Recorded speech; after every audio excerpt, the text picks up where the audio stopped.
Dom, when I think about my career in journalism, I am so glad that I spent as much time in public media as I did because had I not, I wouldn't have met you. Oh, Jenna, that's so sweet. Thank you. Well, it's true. I mean, there's a certain type that works in public media, and you and I definitely are that type. It's so funny because for me, I learned so much from you about public media because I was new to the game when I started working there. So you taught me a lot about it. And you're right. Really is something that I'm so grateful I got to meet you. Aw, well, let's go further into that and let's start the show. Hi, I'm Jenna. And I'm Dom. You know what's funny? Not long ago, we were both breaking news. Now we're Breaking unemployment records. exactly just like thousands of other journalists who've been laid off from newsrooms across the country.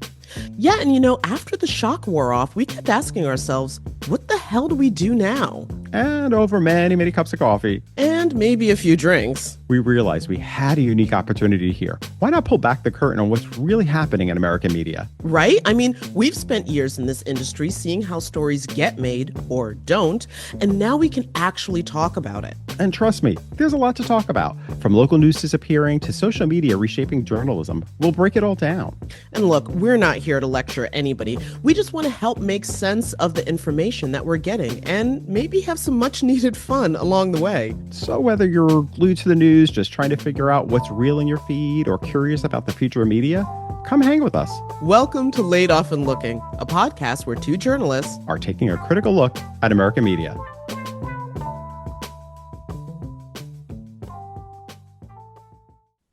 So, Dom, I've spent most of my career in public media. I talk about that all the time, but how did you end up in public media again? Well, I did not. I actually spent most of my time in broadcast. And what was interesting was I was in between jobs at the time and ran into, actually, it was me and our co-EP, Christina Timothy, and we ran into our former, he used to work, we all worked at the same place together. He was our boss, Dave Brown, and we were at Starbucks. And he had just told us that he got this job working for Channel 13 and he was looking for people to work there. And we both were like, actually, Christina immediately was up for it. I'll be real, I wasn't really sure at that time. I was kind of in a in between space. I wasn't sure I wanted to get back into Mm-hmm. working in Mm-hmm. journalism. But I'm so glad I did because I remember I was like, you know what? Let me try this out. And ended up loving it because I think for me, what I was so used to doing a broadcast was the fact that you really had to do stories that were more.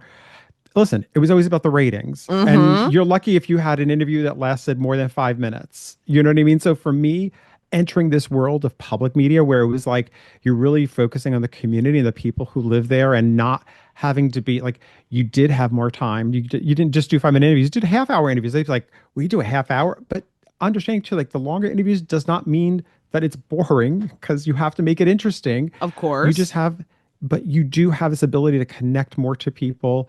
And that's what I loved about it and still love about it because I see the value, voices that never were really, you didn't hear as often on mainstream media. You know what I mean? Mm-hmm. But here you did. And the people who work behind the scenes also were very diverse and had this ability of hearing different opinions and I love the freedom. I love all these aspects about it. But I mean, how about you, Jenna? I mean, I'm really curious about you. Oh, I remember talking to you, like, I know from your Sesame Street, love of Sesame Street Yeah, and Muppet no, News. it had been yes, of course. I think I was hooked very early because those are just who my parents were, but there definitely is a draw to the Hmm. kind of work that you're able to do in public media that on the few times where I interacted with the more commercial side of journalism that I was like, yeah, this really ain't for me. And again, the other thing that I think is so great is that um there's just a certain personality type that's like, you know what? I'm going to take a lower, less competitive salary Hmm. so that I can engage in journalism in this particular way. And there's something very, I don't know, fulfilling about that. I still can't quite put my finger on it, but it is. And it's great. It's just that when, the mission of public media Hmm. slams up against those budget meetings, Hmm. that things start to get They can get dicey and they can also get incredibly disappointing. Hmm. And, I think also being able to listen, public media is going through it right now. Hmm. For sure. But I think as the way forward gets reassessed in a lot of ways, talking about also acknowledging perhaps some things that can be done better is as important as highlighting what makes public media so great. So we're going to do that in our next interview. Most of us think of journalism, especially broadcast journalism, as a single profession. A reporter records a story, it airs in the newscast. Or the anchor reads teleprompter copy, setting up reporter packages or moderating panel discussions. It's all the same, right? Actually, Dom, not quite. Any journalist who's transitioned between commercial and nonprofit media will tell you very quickly that it's like working in two completely different worlds. In commercial broadcasting, your networks, your cable news stations, everything is driven by audience numbers, ratings, and advertisers. But on the other hand, broadcasting for public media stations often means leading with civic mission and public service, not just the numbers. What you might not realize is both are shaped by the money that makes their work possible. Yeah, that's right. And so today's guest, Stan Jastrzebski, is a researcher and longtime public radio broadcaster. He's written several studies revealing how funding models often shape the way public media stations shape their culture, their values, and their autonomy. And it's not always for the best. His work reveals the divide between mission and marketplace, indicates that the struggle over the future of journalism is not just editorial, it's economic. Welcome to the show, Stan. Hey, thanks for having me. I appreciate being here. Absolutely. We're great to have you on. So I wanted to say that, going through all of your work, what I learned is that public broadcasters, your NPRs, your PBSs, and their local member stations, want to emphasize that they're member stations, tend to prioritize almost interpretive, civic minded kind of storytelling, explaining the complexity of a situation, connecting with communities, and helping audiences act on what they learned. While in the commercial world, you live and die by the mantra of get it first and get it viral. And you're working under the constant pressure of making sure that your stories get the proper clicks and impressions. So, given the fact that you've spent years studying the difference between these two styles, what would you say is dividing the most? Is it money? Is it mission? Is it mindset? Is it all three? I think less mindset than the other two. I spent a year talking to public media journalists and commercial broadcasters and asking them what motivated them and what pressures they were under to do the job in the way that they were asked to do it. And I had a pretty good idea that money was a substantial part of it. And sure enough, we found that there was a lot more talk from the commercial side of things of we need to get it done quickly. We need to serve that what's called the disseminator function of journalism, get it out, make sure people have it quickly, make sure there's always something new to be consumed and clicked on and things like that. Even though the commercial people said, boy, golly, I wish I had the time that public journalists have to do the work. And I wish I had that autonomy to sort of choose my own thing and not be told as much by my news director what I am to go out and cover. Therefore, I wish I wasn't covering as many car crashes and bank robberies and whatever else. I wish I was covering, frankly, more impactful stuff, which has been the great thing about my career, mostly in public broadcasting, is I can focus on that impact to the audience. And so even though I don't have to worry about the ratings, I do still worry about the people that I'm serving as a public radio news director, and I want to make sure that they are getting something that's useful to them. And we see that show up in things like how many people belong to the station as a member and things like that. So there's different ways of measuring it. I still want to have a good pledge drive a couple of times a year. Of course. But I don't have to worry about the advertisers. That's taken care of by other people in my organization. And no one, thankfully, in public radio has ever come to me and said, hey, what are you doing with your ratings? I've never had to worry about that. And I can't tell you how thankful I am for that. It's interesting. Having worked both in like the commercial side of journalism and then also now having also worked now and then, of course, in public media. It's just so interesting because the way you see how you approach your stories as a journalist is so different. You know, there are stories that I wasn't able to in the commercial field. You didn't either. You worked so fast to get the stories on the air. You know, there was a lot of give and take that, and then you have public media where you have more of that time, but not necessarily the resources that you do with commercial journalism. Um, what would you say is what would you say is like the way of how do we look at these two fields and sort of like actually I sort of lost what question I was going to ask. Yeah. Well, no, Well, I how- mean, I guess it, and I'm assuming yeah. what you're kind of getting at here, Yeah. Dom, is that um, I think depending on which field is a better fit, it kind of depends on how you approach what you want out of journalism. I'd say that's true. I started my dissertation research, which grows out of the American Journalist Project, this giant once every 10 years survey of thousands and thousands of U.S. journalists, by looking at a quote that I found from a really esteemed public media researcher who said, "Public media is something you do, it's not something you are." And I thought, I know a lot of people in public media who I think would disagree with that, who think that they are public media.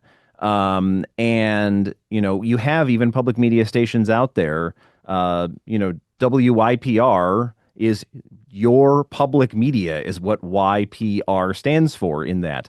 And so I think I thought there was lots of evidence to go and investigate whether this was true. And it was true in places that there were people who were working in commercial broadcasting who said, I wish I could move over to public broadcasting to do those stories, but I think I'll take a giant pay cut, or I think I won't get to work in the market that I want to, or I won't have the flexibility that I have with my family now. And those are all totally reasonable concerns. But the people in the public broadcasting side of things said, it's important to follow this mission. I believe so wholeheartedly in the way we do things. I'm Mhm. willing not to have the salary that I know that an anchor, even a backup anchor in, a big market is going to have at a commercial station, because the mission is the thing that matters, and serving the public and making sure my audience has what they need to live their lives and make decisions in an informed way is the thing that matters most to me. And so it's just a matter of priorities. And I'm not saying one is worse than the other, just different ways of looking at it, and different ways of interacting with society, I think, as a journalist in some ways. I feel like I connect more when working in public media. I feel there was more of a connection with the people I was doing the reporting for. You know what I mean? Like, you feel like you were doing a public service for your audience, for the community, and you didn't just see them as an audience. You saw them as people. Whereas As a I community know it, that you were also part yeah, of. as opposed to, I mean, so do you, I mean, the thing is, there also the burnout is real when we're talking about working in public media too, because so much of it is done. You're putting, not getting paid as maybe like you said before, like the pay, you sort of make some sacrifices. There is a burnout too, because it's also you're serving so much for the community that how do you sort of it seems to become really difficult. Have you the studies and what you've found out, what do you think, Stan? Do you see like in terms of the burnout with people who work in public media, of like maybe also not feeling their work is always as appreciated, or maybe the fact that because there aren't as many resources, you are sort of, you know, again, burning out more? I think the burnout exists, the literature says, in both places. I did a study about a year ago about data journalists working in public radio newsrooms, which is a really bizarre concept when you think about it. You've got all these people who deal with giant data sets, and even some of our interviewees said this to me. They said, I'm really confused why I have this job. One guy who works on the East Coast said, numbers are audio poison, and yet here's this news organization hiring the guy with the 10,000 line data set. How does this work? He had come from commercial investigative television. Several of the other people had come from newspaper data desks to work in public radio. They had burned out on the commercial side of exactly what you were saying, Jenna, which is get it first, get it viral, get it out there Mm-hmm. quickly. They didn't feel like they could do the job in the way they wanted anymore, working especially in those print data spaces. So what they did was they took that burnout and they made a trade-off and moved into the public media space where now are they going to get burned out in the way that you described, Dom? Yeah, they might, because you really do feel like this sing for your supper ethos in public media every single day and twice on Sundays when you're doing a pledge drive.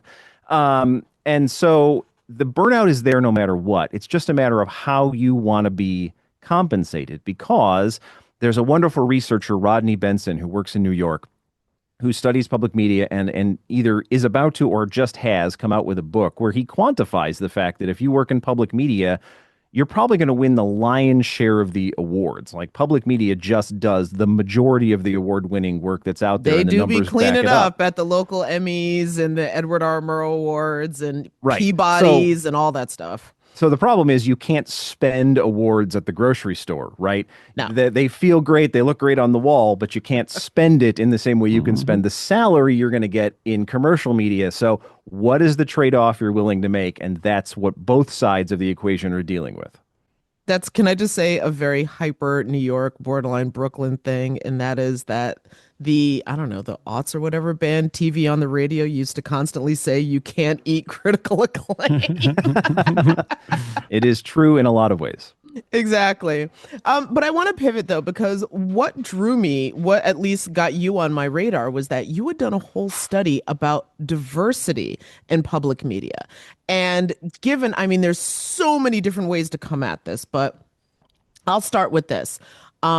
What a lot of people see in public media, like when the talk of defunding the CPB, the Corporation for Public Broadcasting, first started, and there was this huge public outcry, as there should have been, for the value that public media brings. A lot of people were citing, they tell these great stories and they show so much diversity. But sometimes for the people actually working in these organizations, it doesn't feel as egalitarian, let's say, as the broadcast might make it seem. And with that, I'll add on that ironically, I was interviewing an organization from California who worked with young girls, and it was kind of like an alternative to Girl Scouts for little girls in Oakland. And the point is that they talked about something they called a snowcap organization, which happens a lot in the nonprofit world, where the base or the foundation, the entry level jobs, if you will, are largely diverse. A lot of people of color, gender, LGBT, all this other stuff. But the further up that pyramid you go, it becomes all white and sometimes largely male. Yeah, and I think there is some truth to that for sure. What we found in doing our research for the American Journalist Project was a couple of things. One, to your point about the snow cap, there is an interesting graph, and it's true of both commercial and public media, where you look at who's getting into journalism now.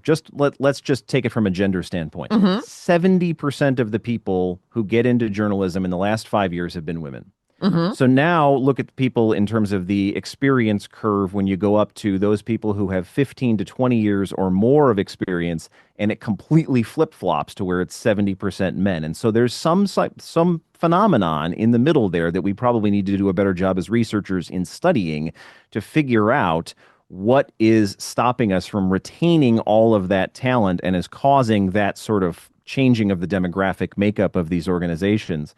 I will say one thing we found in the research is both commercial and public media have gotten somewhat more diverse in the last 10 years since the last American Journalist study went out. So public media has done a little bit better. A little more than 1 of every 5 public media employees is a person of color, for instance.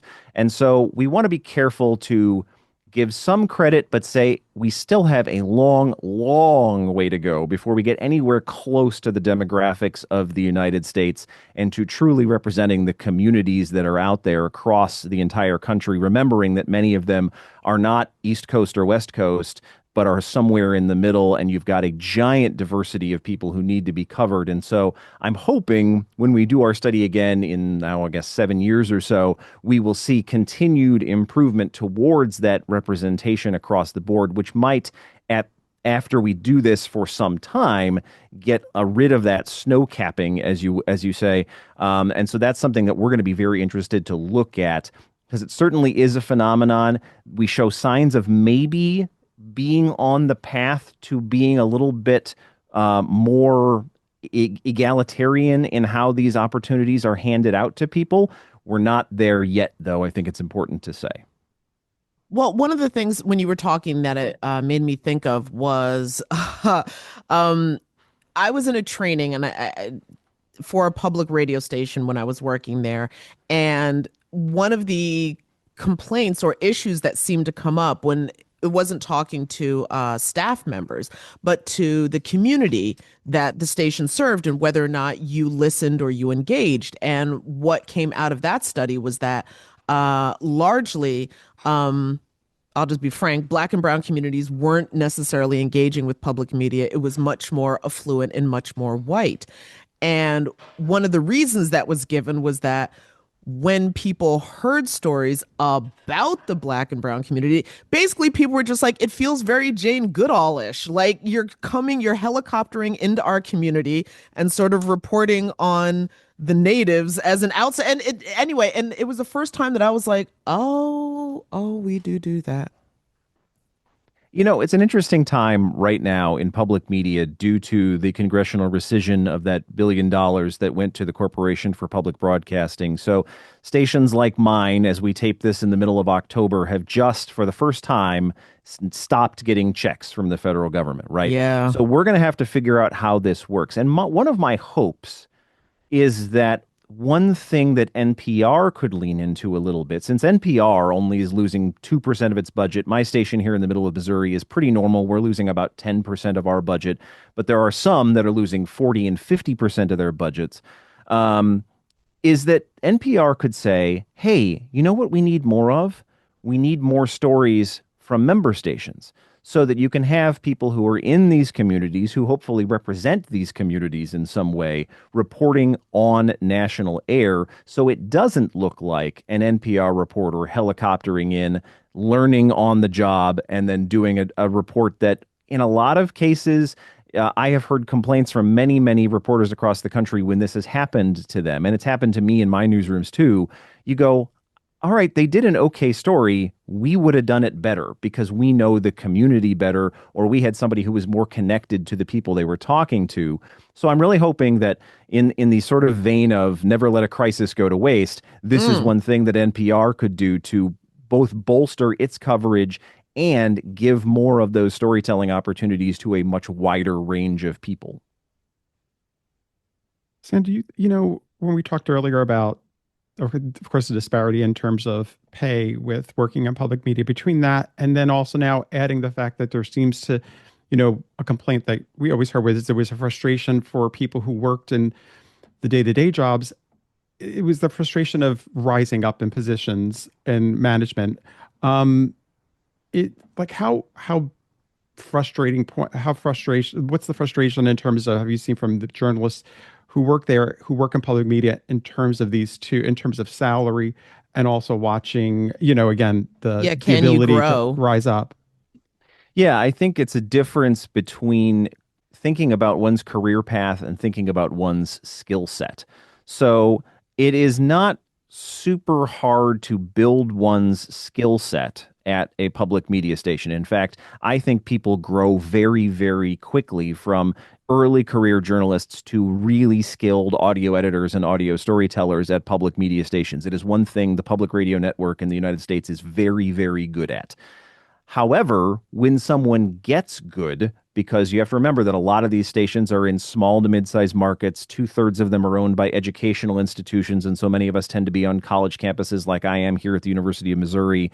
And those don't tend to be huge markets. You've got, Champaign, Illinois, or you've got Columbia, Missouri, or I worked in Tallahassee, Florida, which even though it's a state capital is still a college town too. And so these people in a lot of cases will want to move up in market size. in part because they think that's the way that they advance in their career. And public radio has been pretty open about the fact that it hasn't given as many opportunities as it could for people to sort of age in place, to get better and move up within an organization. And so one of the things I've taken to trying to do in my current news director job, and this is the fourth different station, NPR station where I've been a news director, is try to be more intentional about using the skilling up as a way to then talk to my bosses, who thankfully have been very supportive of this, as saying, don't let these people go if they don't want to go. Hang on to them, try to find ways to get them different titles, promotions, have, sort of have this chain, this ladder that people can move up, because I recognize it is something that public radio needs to do better at. Well, I would say that's definitely the case. And at least what I remember butting up against, if you will, whenever, because people always talk about, you need to know how to negotiate a salary. And I'd always be like, I work in public media. No matter what I say, the answer is always going to be like, it's not in the budget. Sorry. Yeah, you work for a university station. You're dealing with a giant organization that, even though the university is a 1.5 or $2 billion a year enterprise, because you've got 15 to 20,000 employees, everybody's getting a 2 or 3% raise, because even that 2 or 3% is a ginormous amount of money for these universities that own so many of these licenses. And so, to your point, yeah, it can be really hard to get more than just a kind of cost of living increase. Yeah, yeah, oh my God. But I also wanted to, I guess, question going back to my reference to diversity, at least when it comes to the organization and the reporting that's done, et cetera. Because what the reporting is showing is that America is becoming a much more diverse country than it ever has. And yet, at the same time, a lot of what gets produced by public media, and that can be for public radio and public television, often tends to skew towards, let's face it, the donor class. And the donor class in this country are the people with disposable income, i.e., richer, whiter people. And so, does that, I guess, in this moment of crisis, is that a chance to perhaps readdress and reconsider how the stations present, or what they're willing to put on the air, and which audiences they're willing to engage in? It's, I guess, the difference that I'm wondering between like the traditional fundraising model that some large political parties have, where they have like some big name donors that they go to, versus like a more Bernie Sanders approach, where there's a bunch of small dollar donors. Chicken or the egg So, here. well, I don't think it is a chicken or the egg, actually. I think so. You look at public media fundraising, Hmm. and what gets a lot of the press is the people who give those huge donations. Oh yeah.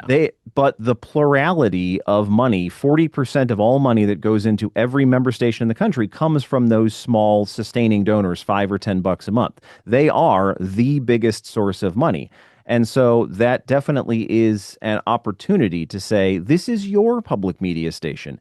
You matter, even if you're giving $5 a month. And I think we should probably, as a system, lean into that ethos across the country, because not only does it have the advantage of being true, but it also has the advantage of probably being a much more sustainable philosophy.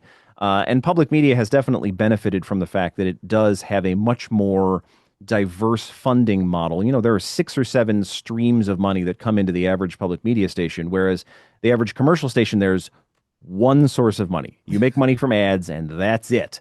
Now, in some cases, that advertising revenue at a commercial station can easily outstrip all of the sources of money that come into a public media station. So there might be your chicken and egg a little bit. I think, though, that in terms of representing the diversity, you're right. I mean, the U.S. demographically gets more and more diverse every census we do.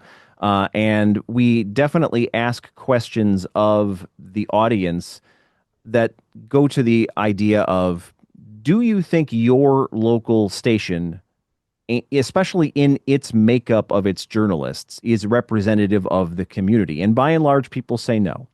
Mm. They do say they tend to like their local coverage, whether that's public or commercial, but they also say, yeah, we're not so sure the people represent us, look like us, sound like us, are from here.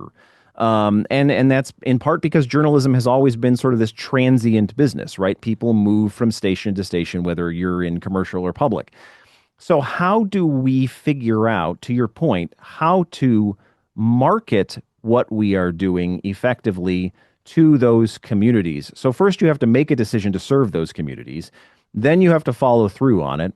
And you also have to do a little bit of marketing to say this programming is here for you where it might not have been in the past. And I think, honestly, that last part is where public media has had the hardest time, is making sure that the communities that might be interested in the programming know that it's there.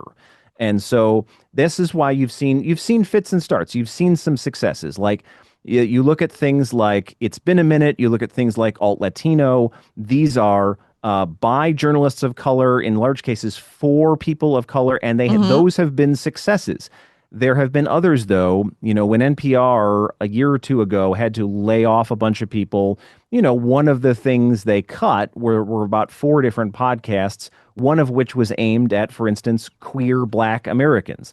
And so here are two groups of people that the public radio community was trying to serve better, but pretty clearly that podcast wasn't well known enough in these communities to be enough of a revenue generator to stay on the air. And so it's kind of two steps forward, one step back in how public media has done that. And I hope that they do take this moment to reassess not just what do we create programming wise, but can we do a better job of being on the ground, telling people how to access it and why it might be useful to their lives? God, I wonder, and Dom, I don't know if you're thinking about this as well, but in a moment of crisis like this, when so many people are dealing with their loss of sleep, which for some of the stations has just been catastrophic, and I do want to definitely underline that is there room for that kind of like can you creatively think in a crisis, which I know isn't the point of this conversation, but it feels like, my God, if there was ever a time to just let's start trying and see what works, now would maybe be it.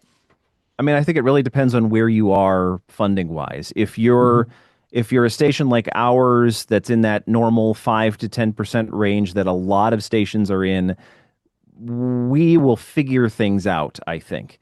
If you are like a lot of the stations in Alaska, for instance, where the Alaska Public Radio Network has been king forever, because just imagine trying to deliver a daily newspaper to a place the size of Alaska. It's Mm. an impossible task. So, public radio in Alaska has been something that the populace there has relied on for decades and decades. And yet, you look at the map of who's losing 40 and 50% of their funding, it's a lot of Alaska stations where this is an emergency lifeline and an emergency news source in a lot of cases to the people there. I mean, you want to talk about a place where public radio does great public service.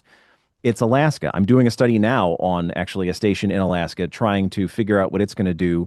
They're down to one journalist and like three full-time people, and this was before the rescission. So what's going to happen to them after the rescission? That's a station that probably doesn't have a lot of time or money to innovate.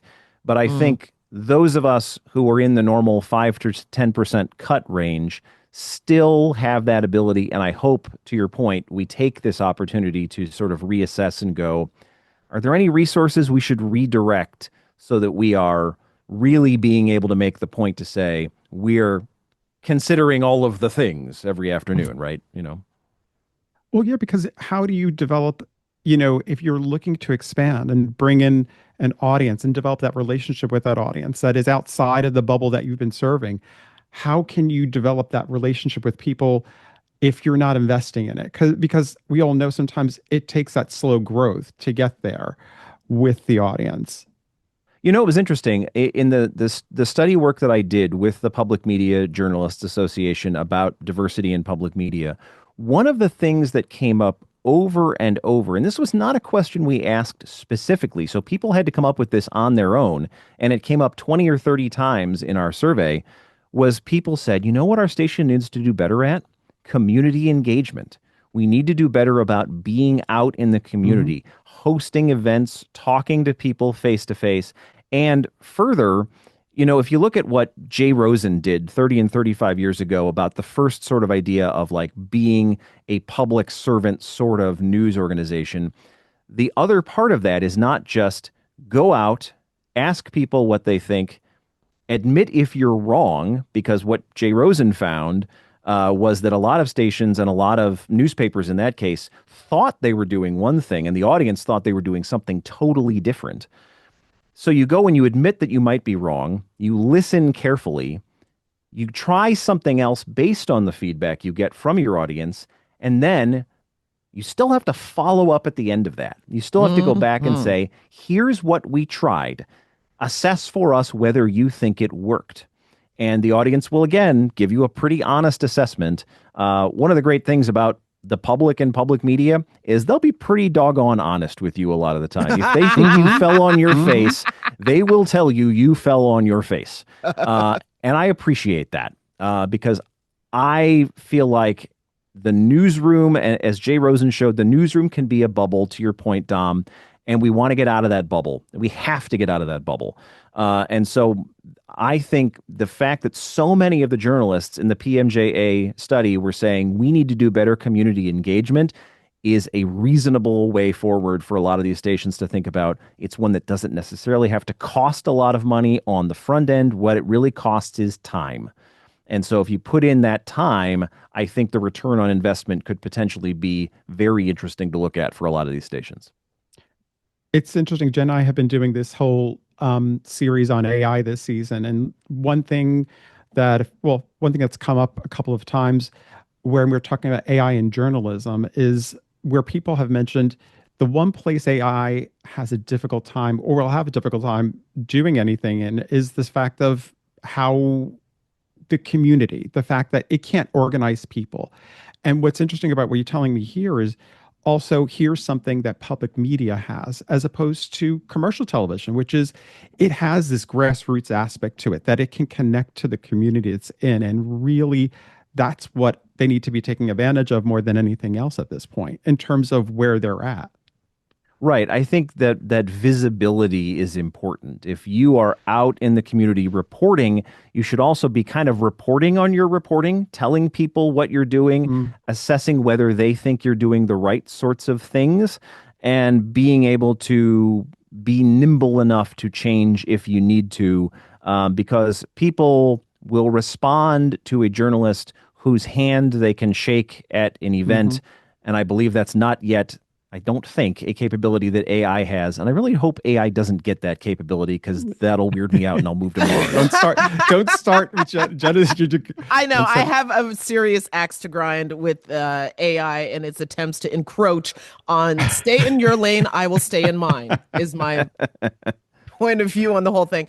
But no, I definitely agree with that. There have been numerous times where, especially when I was working in the, when I say upstate New York, it's a very controversial term in the state, but outside of the New York City market, covering the other public media areas. And as not just showing up to report on stories, but also showing up as a woman and a person of color to report on stories, I cannot tell you how many times people either flat out said, or I could completely sense the shift in like, oh, I can actually tell you my story. So I just wanted to attest personally that I know for a fact that that does matter. It's a tiny little shift, but if you felt it, you know it.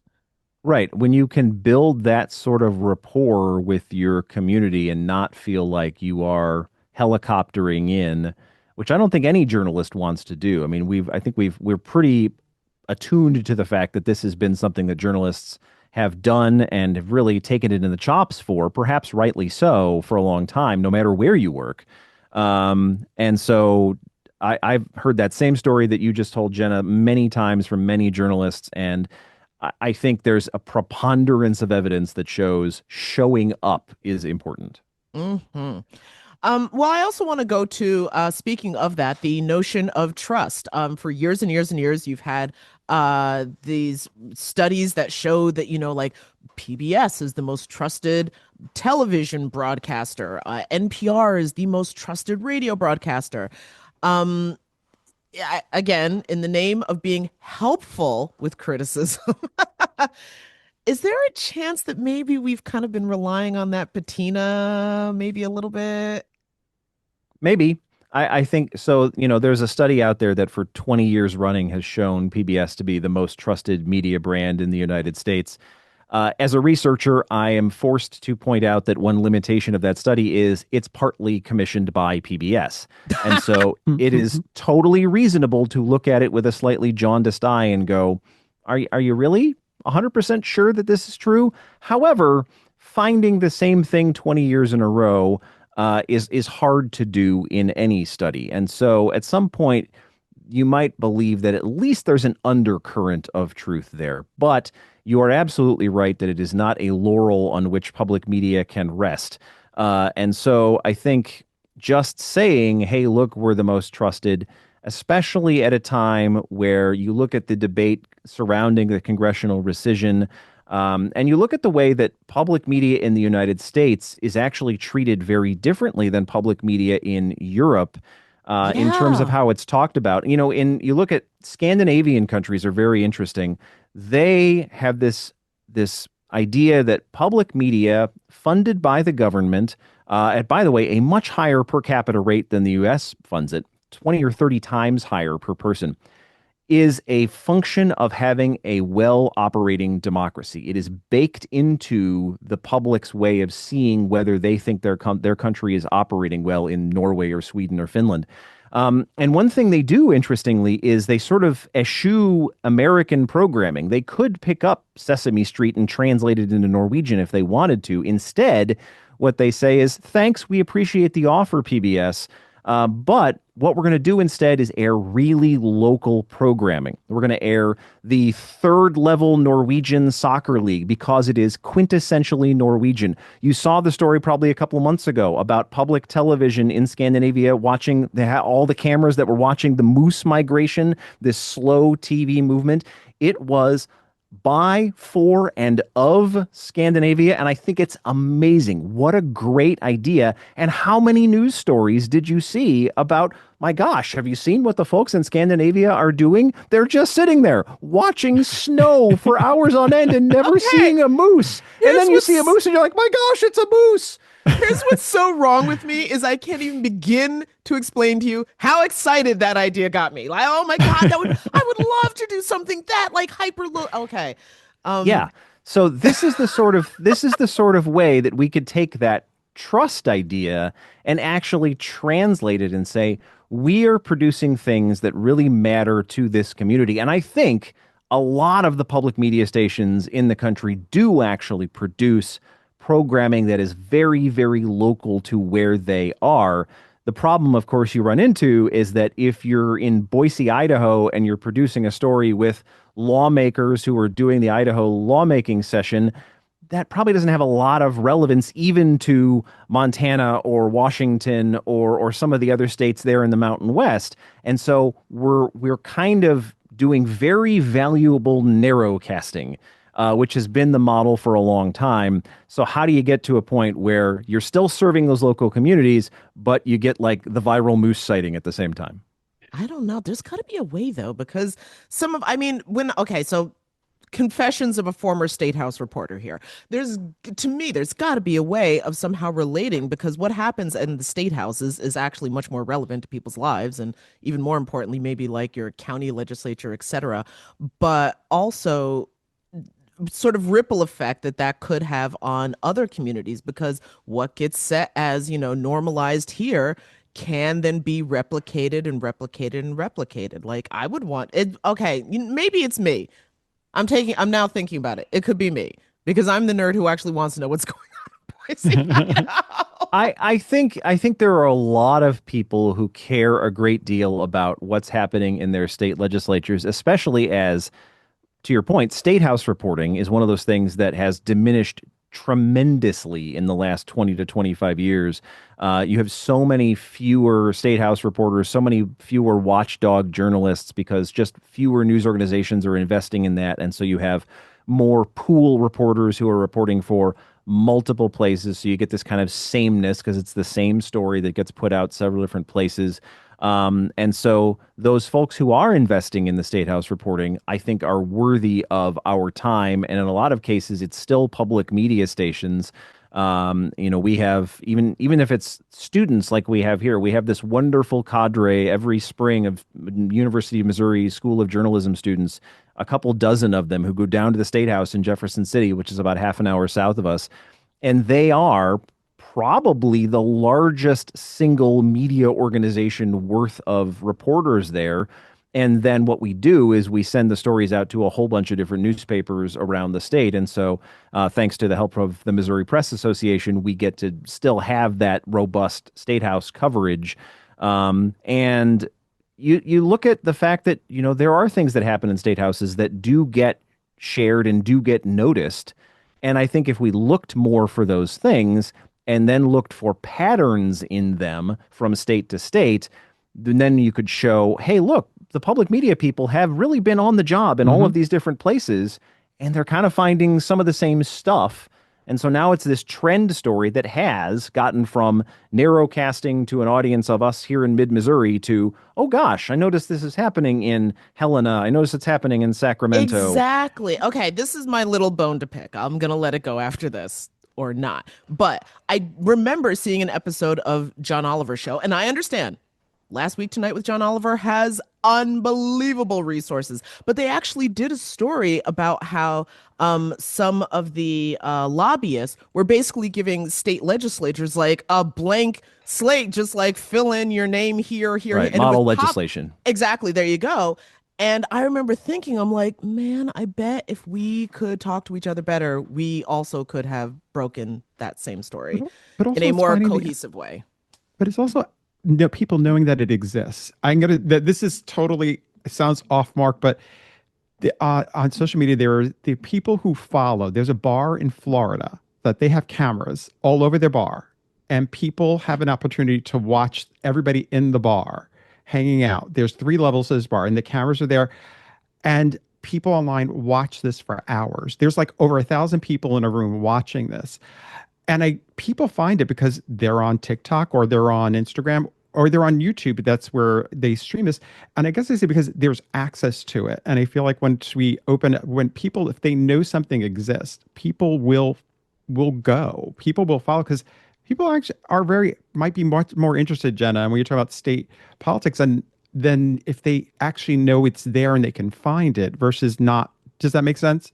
It's like you need to have to know Sometimes that I it think exists. in the chase for, clicks or viralness or something, we can miss that. Exactly. And I think there's a difference there between reporting and journalism. So that's media creation. Is it journalism? No, there's no analysis or context being added to that. But is it entertaining to people? Sure.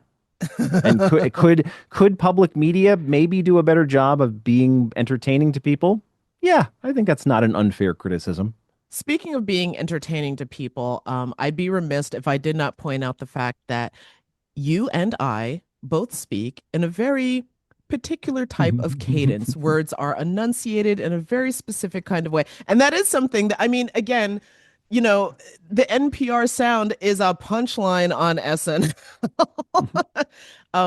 How have we earned that? Because my God, have we earned? I think we have absolutely earned that. You may have come up in the same sort of journalism reporting tradition that I did, that idea of sound like you're from nowhere and the Cleveland accent, as some people call it. And so I grew up near Chicago, and I never really had the really thick Chicago accent that some of my family members have that you can hear in the A's and the O's of some of the words. So I didn't feel like I ever had to really beat it out of myself. But what I've had to do for absolute sure in my move from commercial to public media, I was working at WGN in Chicago, and I went to be a public radio news director in Bloomington, Indiana, was I had to just slow way down. My editor, the late great Ken Barkas at NPR, constantly had to remind me to slow down. But I'm like, but Ken, I can get so much more of my script in if you just let me talk at the speed I normally talk. And he's like, no, it's just not going to happen. So the slowness leads to the enunciation, I think. And it does lead to people, even my wife will from time to time say, "You're using the radio voice again." Um, and that's when I know to just kind of sit quietly. Well, that is a criticism that I've heard time and time again. I guess finally, because we're running up on the end of our time together, and we always ask our guests at the end of all of our conversations is how did you even become a journalist? What drew you to this thankless, low pay, long hours, but yet just inextricably drawn to career choice? I think, especially in this day and age where we have studies that show that people who come out of college today aren't just going to have 5 to 8 jobs, they're going to have 5 to 8 careers in their lives. I am the diametric opposite of that. I knew from the age of about 16, sophomore year in high school, that I wanted to be a journalist, and I have followed a fairly narrow path in doing that ever since. And so, starting from writing for the high school newspaper to going to a university where the Society of Professional Journalists was founded, and then going on and getting a master's degree to just try to round off some of the rough edges, to making the decision to change from commercial to public media. Each one of these was kind of just a little alteration, but not much of the deviation from the path that I chose now almost 3 decades ago. And so it's interesting. And now I guess now the academic side of it of doing journalism research. So I can't seem to quit it. It doesn't there. I won't say there hasn't been burnout, because there has. But there are ways to reinvent oneself and continue to be invested. And I still care very deeply about journalists and journalism. And people asked me when I was doing my PhD, "Hey, are you sad to not be a full-time journalist at the moment?" And I said, "No, I'm actually not. I'm pretty happy, because I still get to learn about it. I still get to talk to people who do it. I still get to have my own hand in shaping the discussion about journalism, which I think is as important as it has ever been in human history. And so, no matter how I get to do that, I think I get to keep being on that same path that I was as a wide-eyed 16-year-old. And that's really a great thing. And I the days that I feel burned out, I kind of look back on it and go, I'm really pretty lucky at how this has all transpired. And I've been lucky to have good mentors and good colleagues and good luck, just honestly speaking. And so I dare not look that gift horse in the mouth. Do I have your permission to take that last statement for our own mission statement? Because that's pretty much the same thing. That's pretty much where we were coming from as well. Sure. And Stan, look, what's your hopes for public media moving forward? What do you hope to see? Wow. People have asked me in the last couple of months.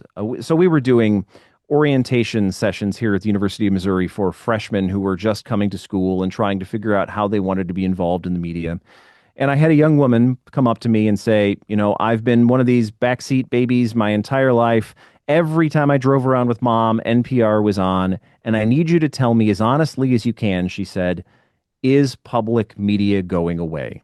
And I said, I don't think it is. I think it's probably going to go through some changes, because it almost has to, thanks to the rescission. But I don't think it's going anywhere. I think we might do it a little differently. Hopefully, we do it a little better going forward, and hopefully, we serve our audiences better. Hopefully, we give opportunities to more people than we have in the past to do programming that resonates with them and with their audiences.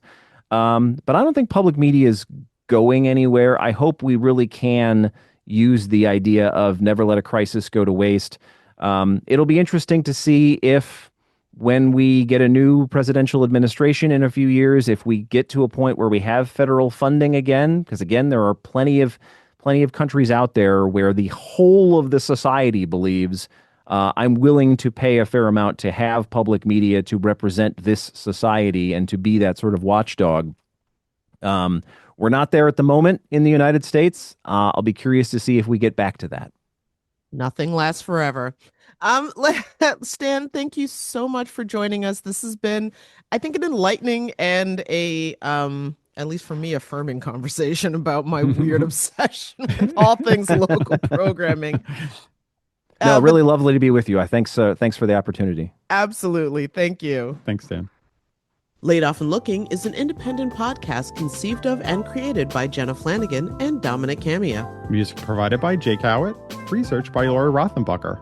You can watch and follow us on YouTube. Or you can listen and follow us wherever you get your podcasts. And if you have any questions or suggestions, we want to hear from you. So leave a comment. We do check them. Or reach out to us anytime at laidofandlookingpod@gmail.com. New episodes every Friday.